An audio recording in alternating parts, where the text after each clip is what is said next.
Yes, you lot! It is officially time for the preview for Manchester City versus Arsenal. The master versus the student. The champions versus the bottlers. Who is going to win this one, lads, right? Who is going to win this one? I think it's pretty easy. Obviously, I'm a Manchester City fan. I've seen us win Premier League title after Premier League title after Premier League title.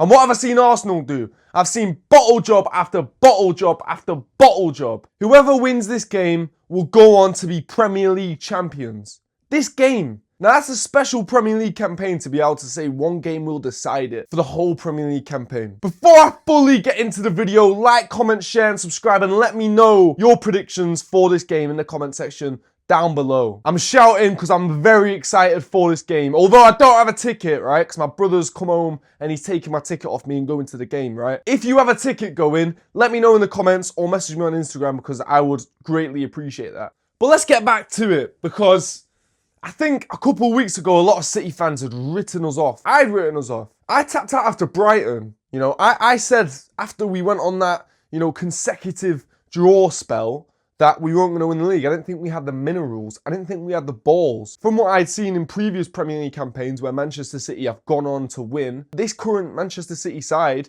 throughout the course of the season, hasn't been a Premier League winning team. They haven't had the minerals to do it. That's what I've thought. That's what I've seen. We've been too inconsistent.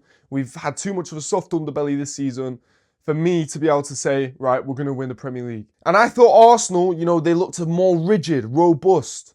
They look like they can grind out results. And you know what? They can do that.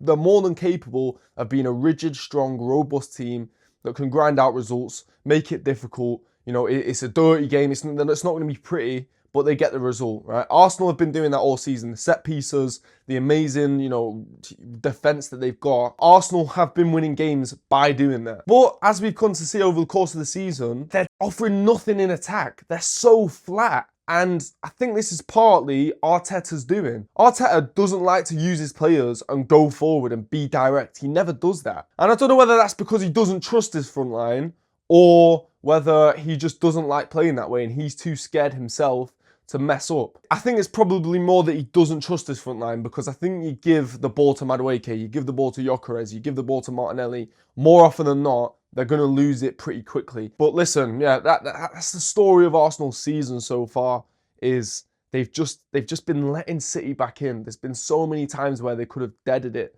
They could have killed the season off. They could be 13 points clear right now. Let's be honest, they could be 15 points clear right now if they'd have capitalised when they had to, when they needed to. If they'd have put their foot on Manchester City's throat and cut it. If they'd have killed it off, they could have done that. And this game could have meant nothing. The Arsenal could have already had the Premier League wrapped up by now. They've managed to make it so difficult for themselves that this game now is like a Premier League final.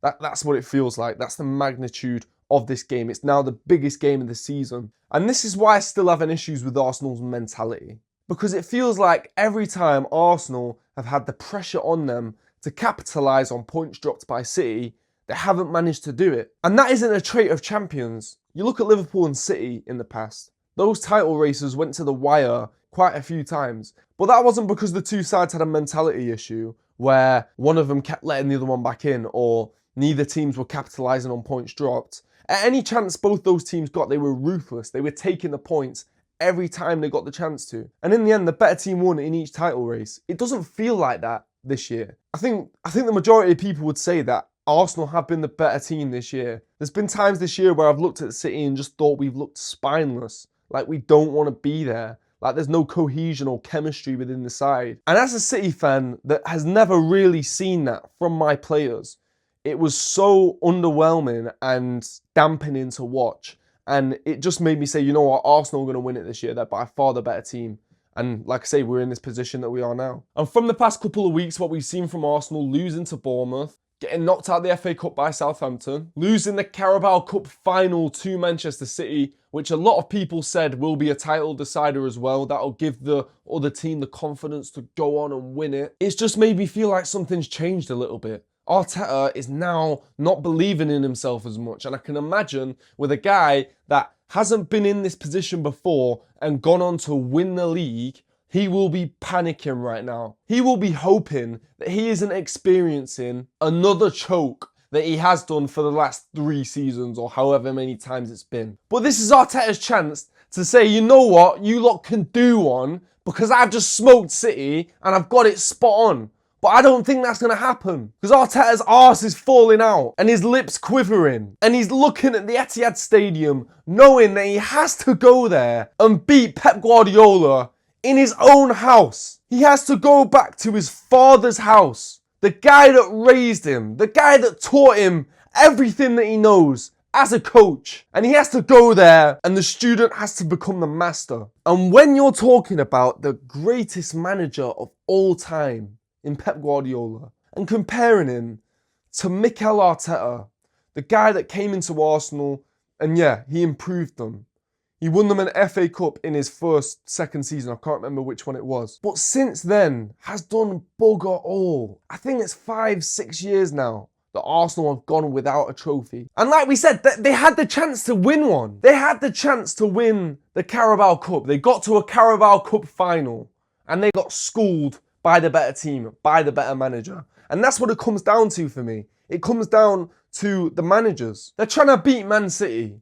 But when they wanted to develop and grow as a squad, what did they do? They went ringing Man City up. Can we have your assistant manager? Pep went, yeah, you know what, Mikel, you can, go off to Arsenal, do your business. Then Arsenal was struggling a little bit in the transfer window. They rang up City. Oh, can we have Gabriel Jesus? Can we have Zinchenko? And you know what, Pep went, my mate Mikel, he's trying to do a job with Arsenal. Yeah, you know what, we'll give him a few of our lads. We'll give him a few players that Arteta's familiar with.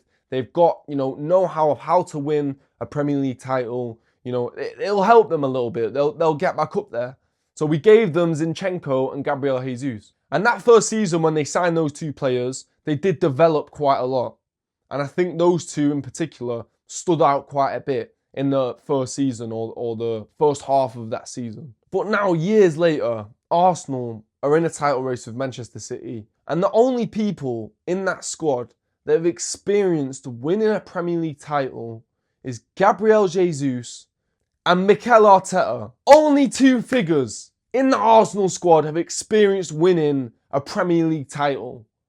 And they both experienced it under Manchester City. I mean, it just sounds ludicrous. Yeah, these 2 guys have experienced winning Premier League titles in some way. But that's just completely null and void because they experienced it with Manchester City and they have to go and beat Manchester City to win the league. So it just seems like there's going to be an even bigger mental barrier. And you know what? I actually don't think the 2 squads are that dissimilar in terms of experience. I'm talking about the players now.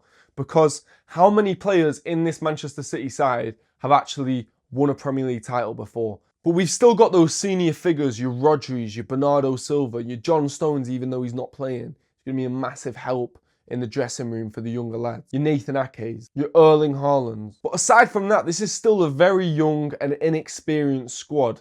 You look at the players that we've brought in. Donnarumma, obviously he's a serial winner, but he's inexperienced in the Premier League and obviously new to Manchester City. You look at Kusanov, who's obviously still a very young lad and obviously hasn't experienced winning a Premier League title yet with Manchester City. You look at Mark Gahey, who's not experienced being with a big club yet. Obviously won the FA Cup with Crystal Palace, but it's different to going and competing for a Premier League title. You look at Nico Riley, still a very young lad. And then you've got the likes of Ryan Cherky, obviously absolute baller, but hasn't experienced winning a Premier League title. Antoine Semenyo, signed from Bournemouth, amazing player, hasn't experienced winning a Premier League title. So you look at a lot of the players in Manchester City's squad and it isn't the same as from previous years, the treble winning season, where, the majority of those players have been there and done it before. So what is the difference maker between the 2 sides? Well, number 1, I think it has to be Pep Guardiola. The greatest manager of all time. He's won the treble, domestic quadruple, Centurions, and plenty other more accolades with Manchester City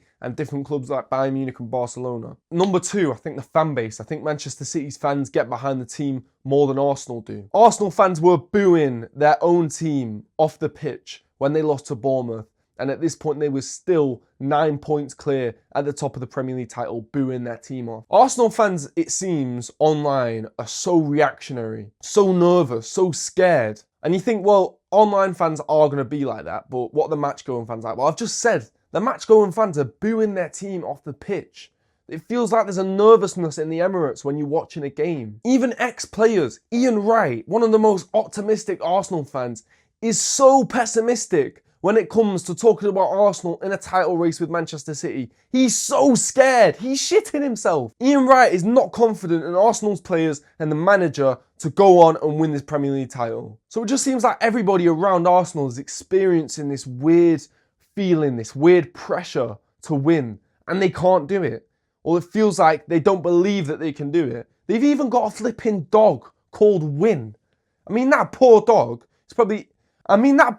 has been waiting 5 years for a flipping trophy. It'll be dead by the time they win one. There just seems to be a disparity between this City side and this Arsenal side. Obviously, Arsenal of the past, invincibles, amazing players that they've had, Tony Adams, Thierry Henry, that have guided them to different trophies. But this Arsenal side isn't that. And it feels like a very inexperienced side. They actually feel like a bit of a small club. In fact, they act like a bit of a small club. And you compare that to Man City, who are chomping at the bit. They're full of confidence. The Sharks smell blood and they're swimming very closely behind Arsenal, ready to bite. There just seems to be a sense of prestige when it comes to Manchester City that, you know, we know that we've been here before. In fact, we don't need this. We don't need to win a Premier League title this year. I don't think anybody is really expecting Manchester City or was expecting Manchester City to win a Premier League title this year. So there's not much pressure on Manchester City where all the eyes are on Arsenal. Everybody has been expecting Arsenal to win it. And I think eventually that's going to be the thing that topples them, is the pressure. And it's going to crumble beneath their feet. But anyway, let's predict the game. My predicted lineup for this game would be Donnarumma in net, Matheus Nunes at right back, Kushunov at centre back alongside Guehi. Left back, we weren't sure about whether he was going to be fit, but it looks like he might be, Nico O'Reilly. The midfield three, I'm going with Rodri, Bernardo Silva and Ryan Cherki. And then the front line, Antoine Semenyo, Erling Haaland and Jeremy Doku. I just want to talk about that attack. Antoine Semenyo, Erling Haaland, Jeremy Doku and Ryan Cherki behind those three. Let me just compare that to Arsenal's attack. You got Martinelli on the left. You've got Gyökeres up top. You've got Madueke or Saka, I think Madueke on the right.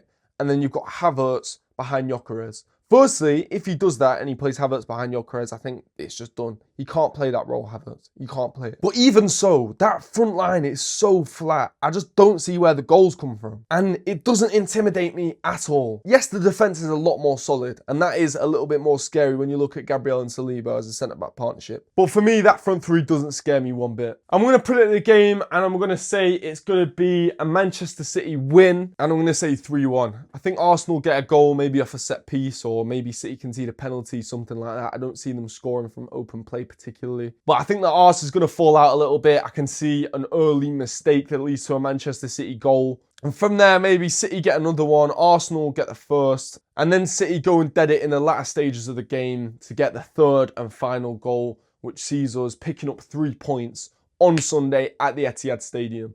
Thank you lot so much for watching to the end of this video. Get your thoughts in the comment section down below. Comment your predictions for this game, and I'll see you lot in a bit.